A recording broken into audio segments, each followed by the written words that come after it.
Right, the Boulton and Paul Defiant Mk1 148 scale. Kit number A05128. Nice box art by Toby. He does a lot of the box art for Airfix. There's two versions on here of it, both camouflaged. Although I dare say you could do more than that. You'd probably get a sheet of different ones. We've got full photographs of the prototype model that's been built. And we've got cartograph details in it, so that's nice. Turn the box over. I've got a brief history here. Length of it is 225 millimeters, and the width is 250 millimeters, and there's 113 pieces in here. Right, we've got number 264 Squadron, July 1940, and we have number 11 Squadron, September 1940. So early on in the war. Paints for both versions, although they're basically the same. Skill level 2, and there's 2 flying hours as well. Yes, nice artwork on the front, and that. Let's open it up and see what we've got inside. I've been waiting for this. I really have. I've opened the box already. Actually, I haven't looked through it. I just opened the box. Make it easier for this one. Right, we get one bag of screws, another bag inside it with the clear parts bagged up separately, and we get the instructions and a set of decals. Right, we'll check on those in a bit. And the instructions. Right, I think we're going to have a look through the plastic parts first, and open the bag. Right.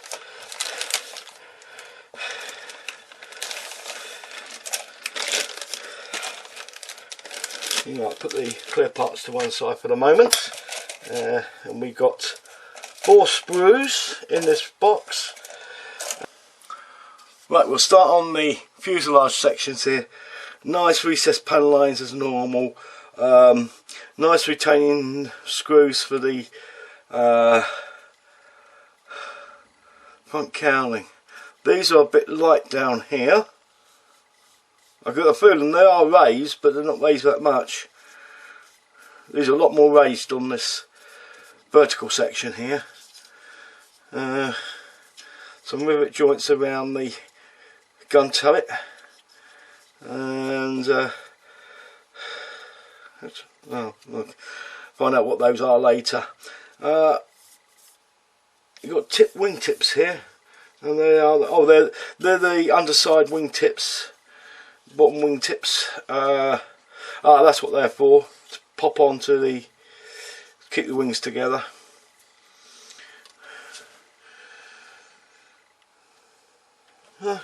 Don't know why they've done it like that. You got flats, weight on wheels. You've got hubs here. Just looks like one single hub to push right the way through the wheel. There's a radiator here. Are they pin marks? No, no, it's a detail on the radiator. Okay, you've got some nice patterning on the floor of the that would be the turret side, but what? Probably have to cut those bars out, put it in, and then cut those bars out after you glued it in. There's some nice detail on the inside of the fuselage section. There is a pin mark here in the front cockpit, but there's 2 small holes. I don't know whether they're for drilling or for a part to be fitted there. We'll see on the instructions for that. The rest of the pin marks don't need to worry about, they're all well hidden anyway. There's no engine in it. I don't think there is anyway. No, it doesn't look like it. Some nice detail rivet on the floor well. That's about it for that first sprue. The main wings. There's a lot of mould release on these, so we have to watch it. There'll be the elevators there, and rudders there. Again, nice panel lining, a bit of raised detail on the upper wing surfaces. Again, nice recessed and raised detail on that'll be the cowling, top cowling. They're the elevators there in two halves. That's a bit weird. It's a bit weird on the on the location pins. Very weird. We're doing it. We'll have to wait and see how they go together. Oh, hang on. No, they're the ailerons. Sorry, they're ailerons on that one. Thought I got it wrong there, but I haven't. Wheel well, nice detail. You've got pipe work in here and all. Raised and recessed lining in it. I think that's going to be a nice touch to the model. I'll put that one down there. Now for the two smaller sprues. Right, this one's got the propeller and yes, you've got all the ribbon on the inside of the aircraft, all the framework in here. Don't know what half of these parts are. I know what the exhausts are, the two different types of exhaust, inlet, scoops, dashboard. Nice dashboard. It's got some nice detail on it if you want to paint it. There is I did see a decal in there for it.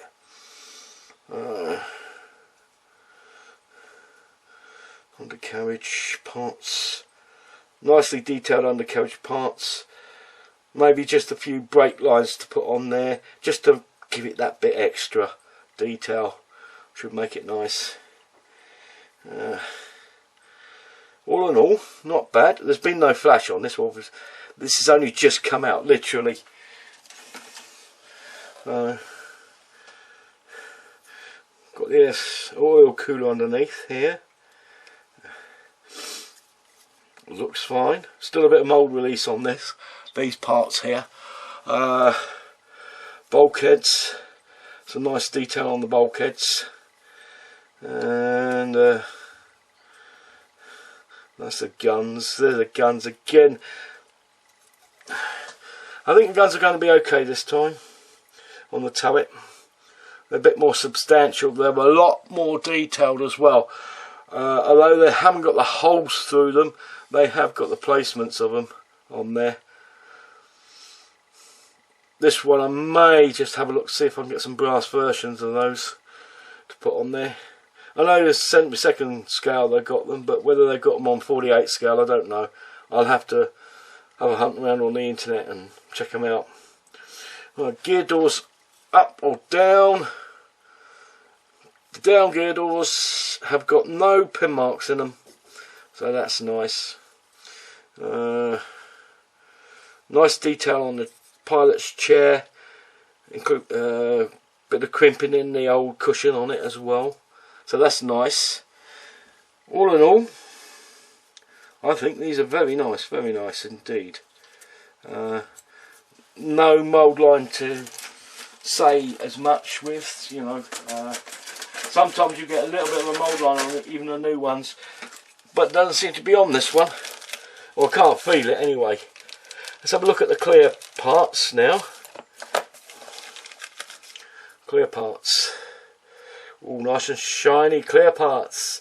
And this time they've got the turret closed, and they've got an open turret as well, so you can have the gunner climbing into the cockpit, into the gunnery place, and you can have your window down or up in there. There's a little bit of distortion in there, but not a great deal of distortion at all. There is some, but not much. We expect it with domed windows and that.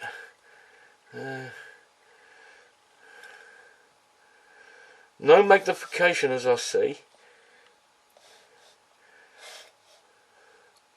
Somebody's got better eyesight and does this one. I'll check them out just to make sure it hasn't got a little bit of magnification. But I can't see any in there. Put them on here.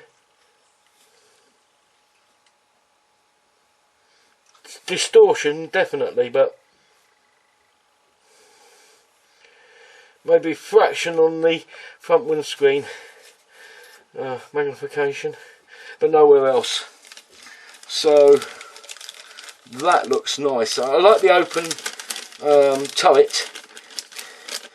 I probably will make it with the open turret on it. Put that in there. Right, let's have a look at the last parts to go on the model itself. Put a little chair in here for the moment. Excuse me. Oh, that is killing me. No Night Fighter. These are both 1940, so this is one of the early types before they went into Night Fighter. These are common.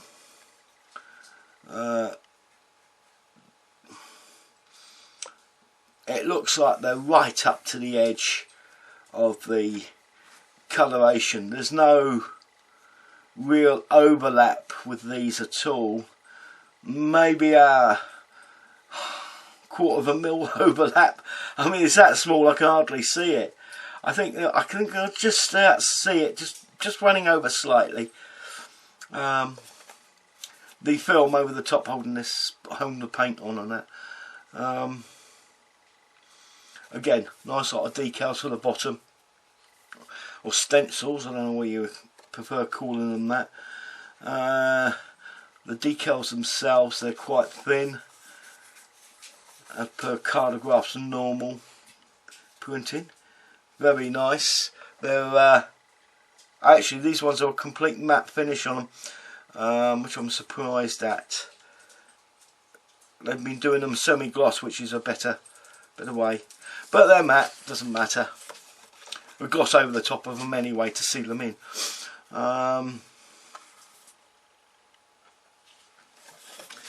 Nice, very nice. I think that's going to be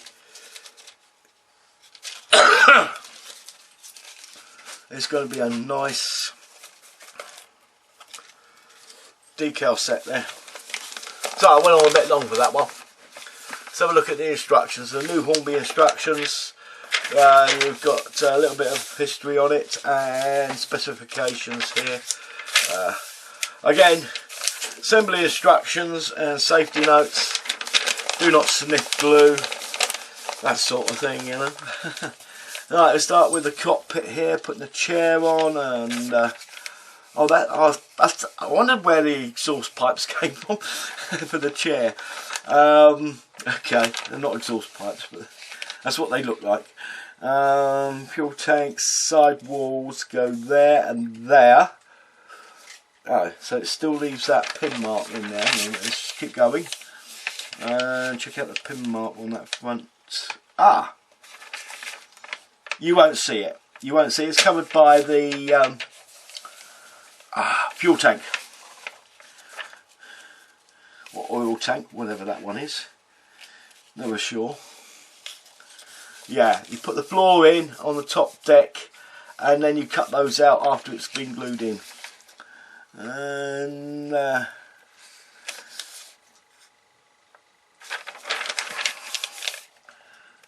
wonder why they split the bottom wing up. Don't know about that. You can have the ailerons movable, tailplane movable, both rudder and elevators. You can have your oil cooler closed or opened as well, so that's nice. Okay, all of it seems to be virtually the same as the 72nd scale, just a bit more detail in it. Of course, a lot bigger as well. So yeah, it's just got the one hub goes straight through the wheels.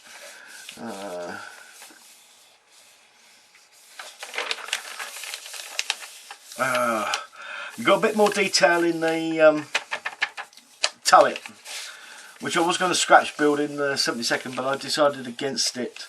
Just build it as is. but this one's got all the detail in it, and that's so it'll be nice to have that in there. All the radio electronics for it as well as in there. Again, you can have this slope down or up, or you can have it down at the front, up at the back, or you can have it down at the back and up at the front. This is for the ground when it's on the ground. This one, so you can have your canopy slid back for the front pilot. The doors open on the turret with guns facing to the right or starboard of the aircraft. You don't glue it in, so it's something you can put in later, so you can do your painting and leave that off, which is nice, which I did do with the other one as well. This one here, we rotate the guns and put them down facing the rear end, is for takeoff.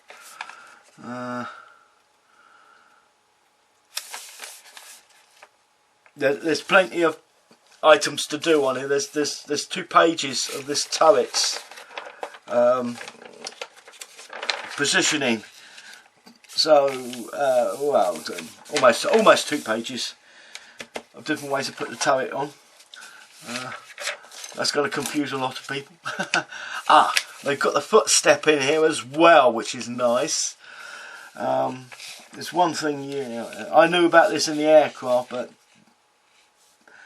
as another thing, you could scratch build on the 72nd scale, but it's one of those details. Is it worth doing or not? Aerial here.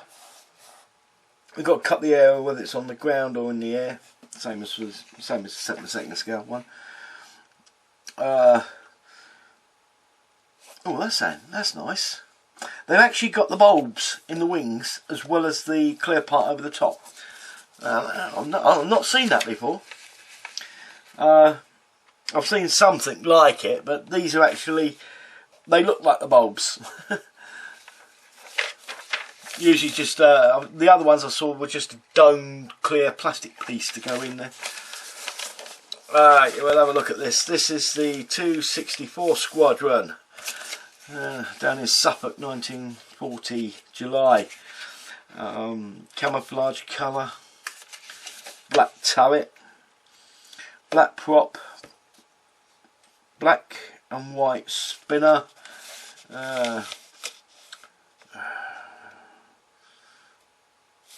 Yeah, okay, it's a nice one, a PSV.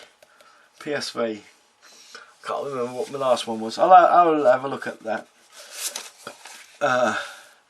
Although I'll probably go for this one, a 1940 number 11 Squadron. I'm not sure, because actually on the decals what we've got here is Squadron 264. This is the same as on here. And this has got the 2nd Squadron, not number 11 Squadron. Unless that's Squadron number II, meaning 2 anyway. I have to check that out, see which one's which on there. It looks good. And the back page is position of the stencil data on the aircraft itself. A real pain this is. I'm going to tell you to put it here, here, here and here, and then you've got the roundel to put over the top, so you lose the thing completely.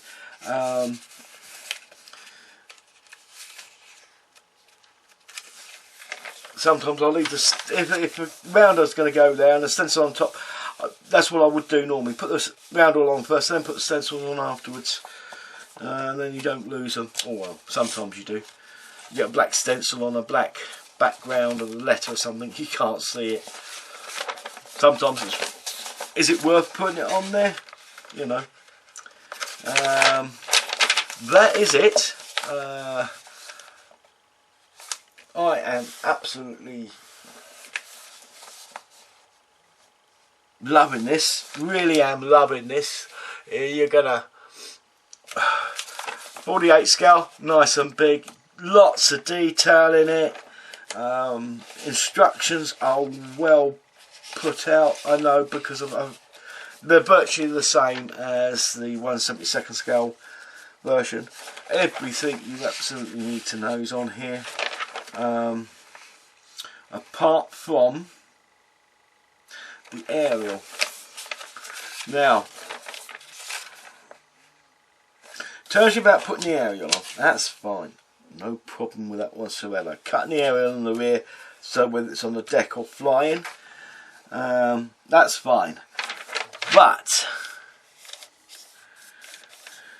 there's no detail on how to put the aerial on. Now, if you look at my other one, you'll see that you stretch a line between these two here, and then the aerial also comes out and goes, attaches to the normal aerial going the length of the aircraft. But when it's on the ground, it's still connected and it has to be looped.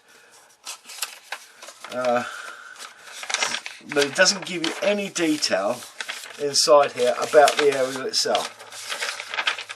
I think it's something I have to. It's something they think you should find out for yourself. There's nothing on here at all. So that's the Boulton and Paul Defiant Mk1 in 1/48 scale. Just come out from Airfix. It's $18.99. Is it worth it? Yes, I think it is. It looks like a great little aircraft. I think you're going to be very pleased with this one. Really is nice. So that's the Boulton and Paul. See you all soon. Bye for now. And now we have some pictures of the sprues and instructions. Also a short video on the finished 1/72 version that I did earlier last year. So until next time, from me and Carla, goodbye, see you all soon, keep up the modelling, bye for now.